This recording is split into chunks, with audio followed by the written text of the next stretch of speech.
सुप्रभात मंडळी, मी राकेश देशमुख. हल्ली हल्ली लोकांना सुविचार का आवडत नाहीत हे समजतच नाही आहे.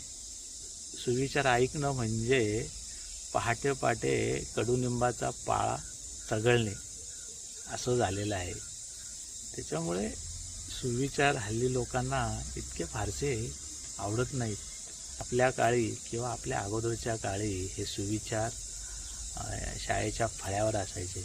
म्हणजे शाळेच्या फळ्यावर आणि फळ्यावर लिहिणाऱ्या खडूवर आणि लिहिणारा आणि वाचणारा याच्यामध्येच मर्यादित होता. अगोदरच्या पिढीने आपल्याला विचार दिले, आपल्याला प्रेरणा दिली आणि त्यानुसार आपण चालत आहोत, बोलत आहोत, वागत आहोत.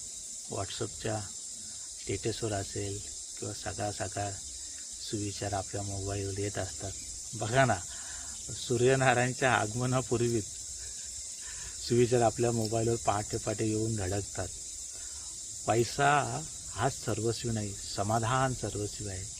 परंतु जो एखादा व्यक्ती तो डोळे चोळत चोळत वाचत असतो आणि त्याला असं वाटतं की आपला आज पगार येईल आणि त्या पगाराचा मेसेज आला असेल, परंतु ते सुविचार बघितल्यानंतर त्याच्या मनातील भावना त्या काय असतील ते तुम्ही आम्ही समजू शकतो. क्षमा हेच वीराचे भूषण. हा जे पाठवणारा सुविचार आहे, पाठवणारा मेसेज आहे, तो व्यक्ती गेली 10-10 वर्ष भावा बहिणीशी प्रॉपर्टीवरून त्यांनी आबोल धरलेला आहे. क्रोध हाच माणसाचा सर्वात मोठा शत्रू आहे.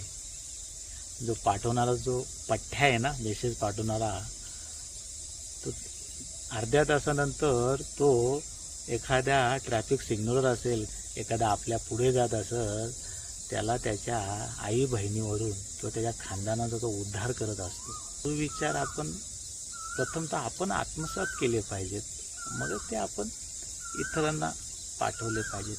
माणसाला माणूस म्हणून ते आत्मसात करणं खूप अवघड असतं, बरं का. खरं तर बघा, चुकी होतात, माणूस आहे, चुकी होणारच.